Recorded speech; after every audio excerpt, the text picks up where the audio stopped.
So you've developed Parkinson's disease. Welcome to the club.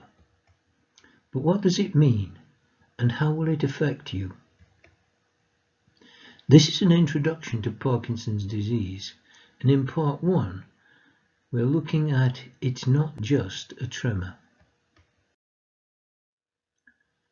No, Parkinson's disease is not just a tremor.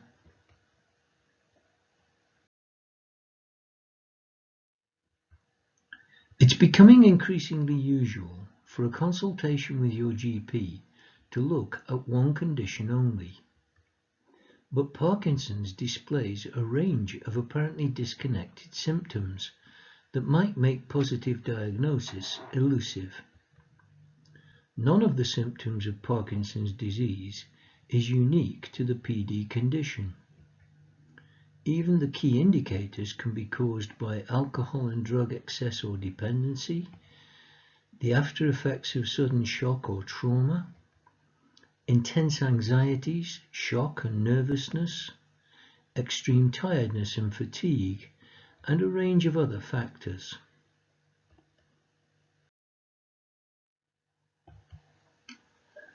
So let's take stock of the situation. The chances are that for your diagnosis to be made, you are displaying several indicative symptoms. Usually, you will be showing at least one of the bradykinesia symptoms and a couple of other indicative symptoms as well. Bradykinesia is literally the slow or diminished movement of the body's musculature and its effects. Parkinson's disease symptoms usually emerge slowly, which has probably made early diagnosis of your condition difficult. You've probably already discovered that Parkinson's disease is a long-term degenerative disorder of the central nervous system. It mainly affects the body's motor systems, muscular and movement control. But as it progresses, non-motor symptoms become more apparent. The symptoms usually emerge slowly, which means that they can still appear after a diagnosis has been made. How is Parkinson's disease caused? We don't know. How is Parkinson's disease cured? At present, there is no specific cure for Parkinson's disease, but it responds well to treatment.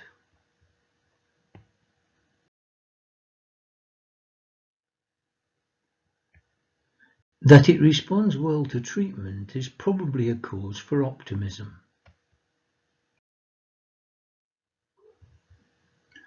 Parkinson's disease will not of itself threaten our lives. It will not even shorten our lives in any meaningful sense. Statistically, we might lose 1 and a bit years of our life expectancy, but that's assuming that you know what your life expectancy was going to be in the first place. However, care will be needed, as some of the symptoms can put us into life-threatening situations. How can this happen?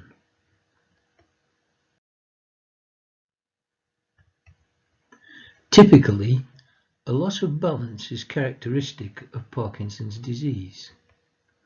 Inevitably, this will lead to falls and stumbles. But a fall from a bicycle can leave us in the middle of a busy road, which can be life-threatening. Drivers don't always allow us the time and space that we need, even when we are pedestrians.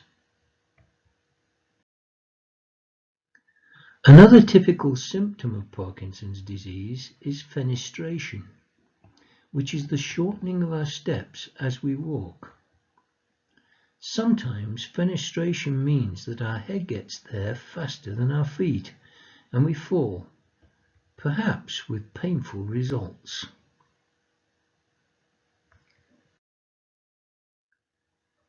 As we become more aware of some of the symptoms, we might ask, could we have been experiencing symptoms before any diagnosis of Parkinson's disease was made?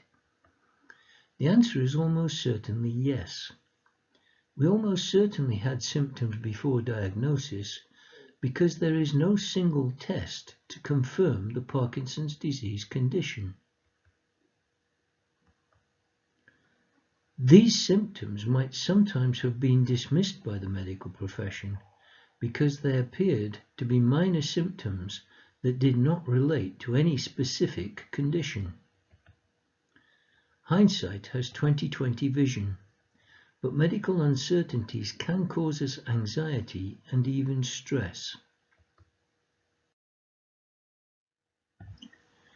We know the symptoms occur in two very distinct classes. Class 1 is the motor symptoms, the muscular and movement symptoms.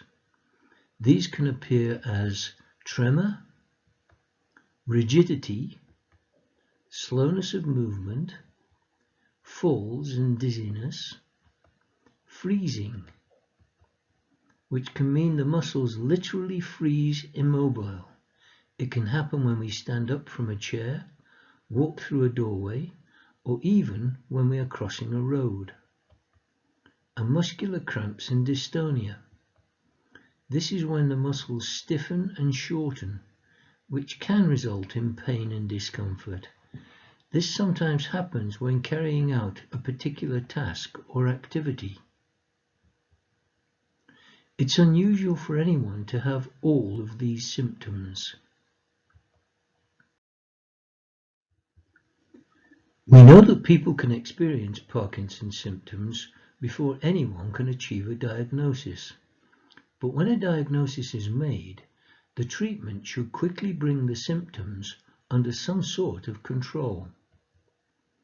The main issue after diagnosis is that we take our medication on time, every time, and in the recommended dosage, so that our Parkinson's disease specialist can balance the medications and progressively tune the chemical intake into our bodies to meet our exact requirements.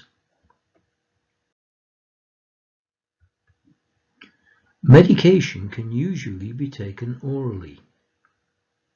We might need to find an appropriate dispenser to keep our doses in order, and we might want to multi-alarm to keep our timings accurate. It's also worth keeping fluids handy to help us swallow the tablets.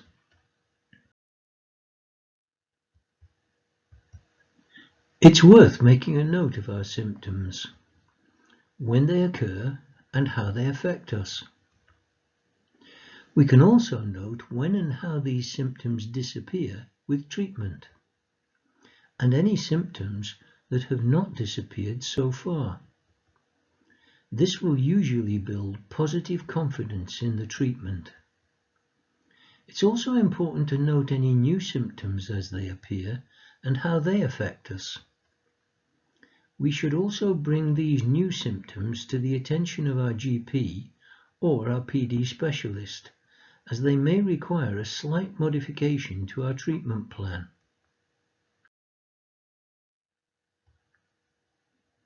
One of the challenges of Parkinson's is that it takes a variety of forms.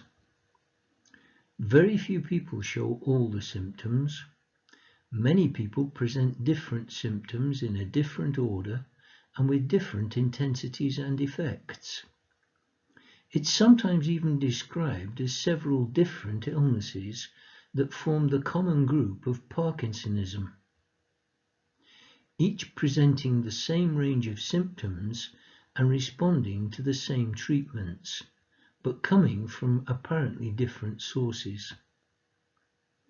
It doesn't really matter if we call it Parkinson's disease, Parkinsonism, PD, or simply the condition.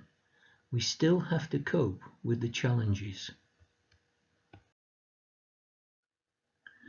The second class is the non-motor symptoms, which are more difficult to anticipate and often a little more scary.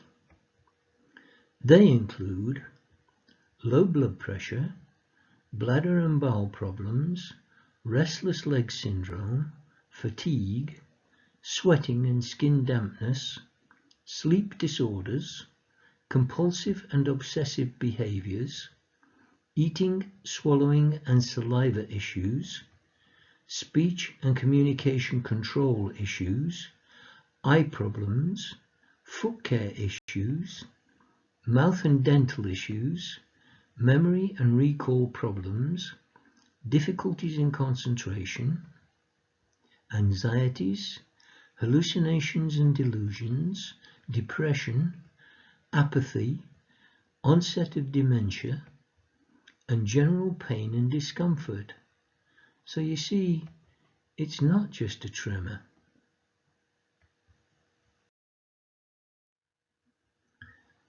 Continuing to work with Parkinson's disease gives you an advantage over the other people you meet and with whom you engage. You know how you feel day to day. Others only see how you behave. It's probably worth keeping a diary or an electronic log to track how you're coping with your condition on a day-to-day basis. When are things better? When are things worse? When do colleagues notice things and perhaps even intervene? Can I work out why this is happening? The Class 1 symptoms can be coded with the capital letters A, B, C, D, E, etc. And the Class 2 non-motor symptoms can be coded with lowercase letters A, B, C, D, etc. And each symptom can be given a score daily from say 0 to 6, where 0 is no effect on my day whatsoever, and 6 is that the symptom has been a serious inconvenience to you during the day.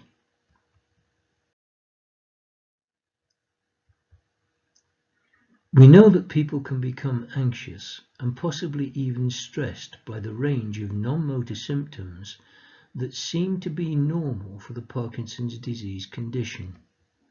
But it's very unlikely anyone will get all or even most of these symptoms, and because the symptoms are known about, treatments are usually available. It's important that we tell our GP or Parkinson's clinician what is happening if new symptoms arise. We must accept that some of the less well-known symptoms of Parkinson's disease can cause anxiety, embarrassment, and even stress, particularly if they happen in the workplace. Planning how best to deal with situations before they arise is better than being caught by surprise and having to rush. We might never experience any of the following symptoms, but many PD sufferers do, so be prepared. Anxiety in social groups. Many PD sufferers feel totally inexplicable, undue and unexpected anxiety when they're in a social group. It can be a feeling that arrives even when we are already participating in the group activity. It doesn't really seem to matter if it's a group of strangers or one where we are already known and respected. We try to anticipate this possibility when the group is first gathering. Try to get a position where we are part of the group but not in the group. It seems to help if we're in a position where we cannot be surprised by the people around us, such as this one in the example. In a different circumstance, this might be called the gunfighter's position, sitting with our backs to the wall and facing the entrance. Social distancing has lessened this issue considerably, but be prepared. A more extreme example is finding ourselves in a crowd and experiencing a genuine sense of fear without any just cause. There may be no sense of threat or danger, just a feeling of being afraid of the crowd itself. Again, social distancing has lessened this risk, but again, be prepared. Trying to find ways to lessen our perception of the crowd is a good idea. Move to the edges, focus on details, engage closely with one or two people and shut out the mass, or restrict our view, looking at the ground and the feet immediately around you. Make the crowd smaller in your mind to reduce the fear. Experiencing a feeling of time pressure can sometimes provoke anxieties. This might happen at a supermarket checkout, for instance, especially if others are waiting behind you. The feeling can be made worse because sometimes our coordination makes us clumsy, and trying to handle shopping quickly can simply increase the pressures. It's worth keeping a patience badge in our purse or pocket that we can display at appropriate times. It's amazing how well people usually respond to this simple aid.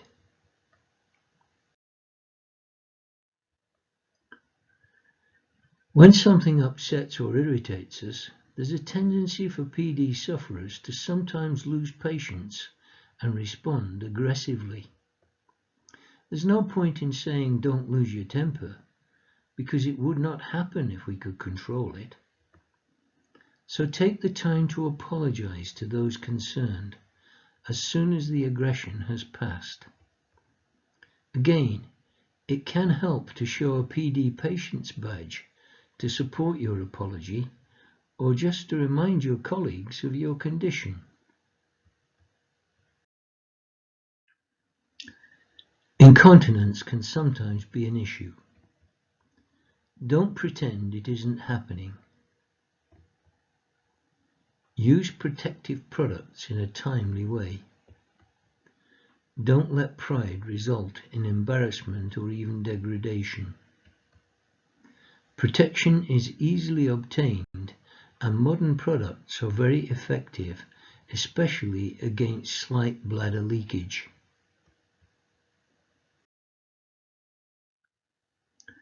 One set of symptoms can appear in complete contradiction with each other. We are sometimes able to show considerable patience and perseverance in a task or activity. Yet we can demonstrate almost irrational impatience and frustration if something or someone interrupts our concentration.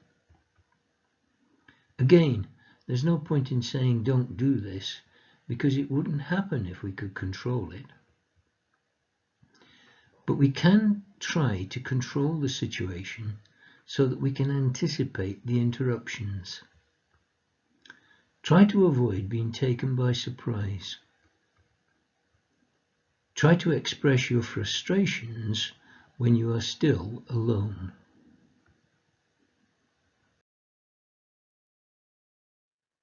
Or practice saying, "Sorry." This patience and perseverance can sometimes lead to a less desirable symptom.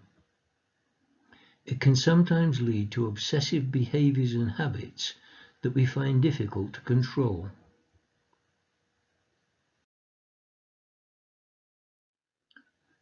Obviously, a gambling habit is one we need to be careful about, particularly when employment gives us a reliable source of income. Illegal substance and alcohol abuse can also become a problem for Parkinson's disease sufferers, or it can simply be a hard-to-control shopping habit. Family, friends, and even trusted work colleagues can help us to guard against obsessive habits and behavior.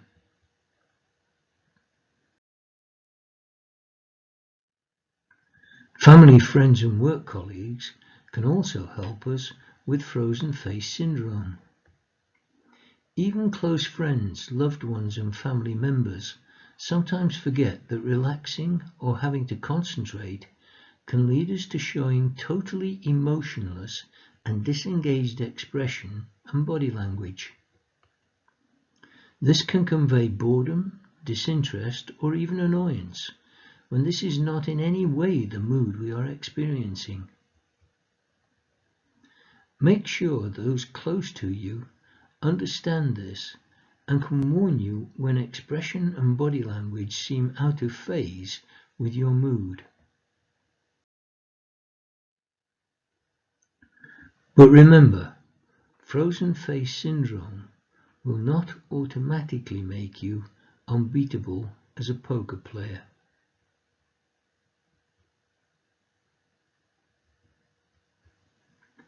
You need skill, nerve and luck as well. Don't be tempted beyond your abilities. A real difficulty for PD sufferers is that we think we look like this, but in fact this is the image we are conveying. We must try to be aware of our facial signals. Use mirrors whenever possible to check your expression. And again, we can make sure that someone close to us can warn us when our body language and facial expression appear to be out of phase with our moods. A high-risk symptom when we are still employed is forgetfulness. As a mild symptom, this can happen quite early in the condition. In fact, Lewy body's dementia can occur before a Parkinson's disease diagnosis is even made. When it is observed, it can cause great anxiety for everyone involved. As it develops, we should try to make sure that we have memory aids for the things that matter. Acronyms, prompts, notes, checklists, and any aid memoir that we can create can help relieve the stress. The main advice is not to panic when we have a memory lapse. The memory is in there somewhere. Just wait for it to return.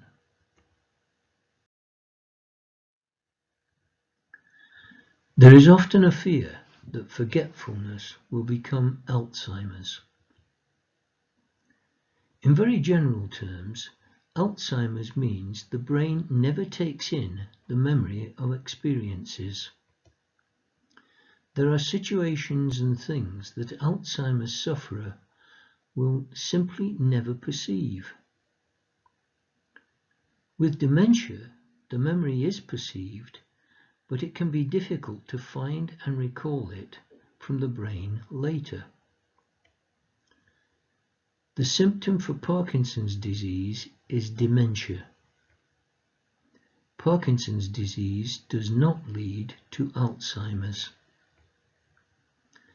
Dementia can become totally debilitating, but the deterioration is usually slow, and extreme dementia usually happens very late in Parkinson's disease development.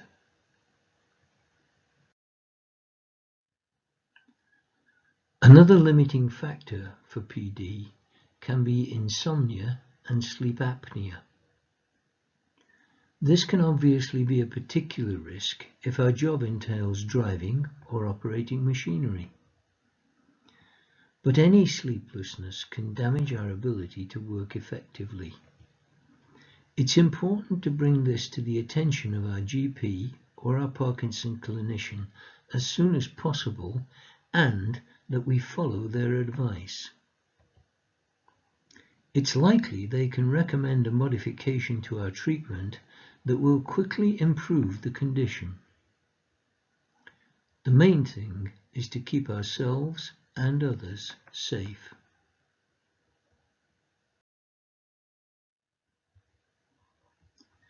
It's okay for PD sufferers to be alone in their thoughts and interests. But apathy and depression can develop without companionship and social interaction.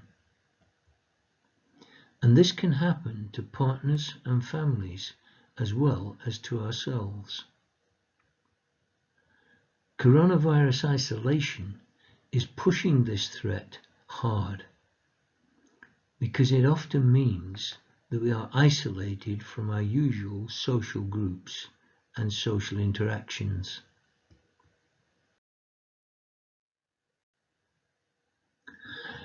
Don't let your work isolate you. It's important we maintain our social contacts. It is important we take care of our loved ones and those who care for us.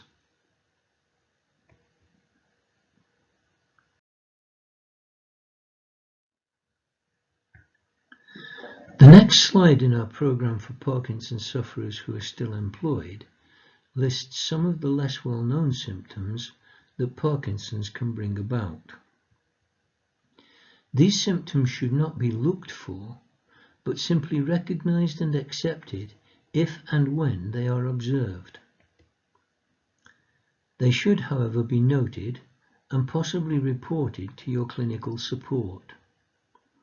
Although they are all anticipated side effects that might occur in Parkinson's disease, they can also have other causes. Your GP or PD clinician can make sure it's not a symptom of something else and probably successfully deal with it by modifying your treatment.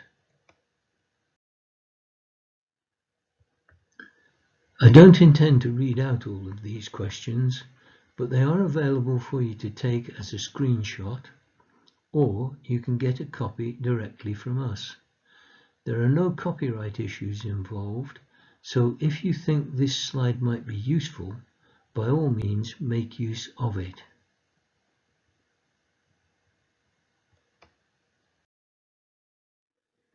In summary, a diagnosis of Parkinson's disease is difficult in itself. Once we have come to terms with the diagnosis, the surprise is how invasive the condition can become. The side effects often cause us greater concern than the expected bradykinesia symptoms. These non-motor symptoms usually cause most concern. Non-motor symptoms cannot be predicted, so they take us by surprise and often cause a real challenge when they do. Try to work with Parkinson's disease, not to work against it. We bend with the pressure. Don't let the pressures break us. PD is as much a psychological challenge as it is a physical one. The psychology is sometimes missed. Thus, our theme has been, it's not just a tremor. And a final caution. The longer-term effects of coronavirus seem to strongly overlap some of the symptoms of Parkinsonism. If you are continuing in employment with Parkinson's disease, it is probably worth taking every care practical to avoid a coronavirus infection. Coronavirus might turn out to be the greater threat.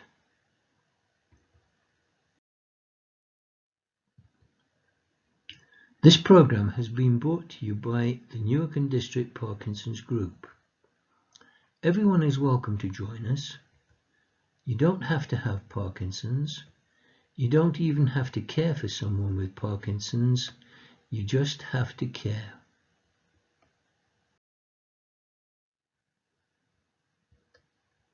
For more information or just to make contact, email alexkeefe@icloud.com or johnmiller@millway.net. And in the meantime, look out for part 2 of this series. An Introduction to Parkinson's Disease Part 2, What's in a Name? This will be a brief history of the development and treatment of Parkinsonism, PD, or Parkinson's disease over the ages.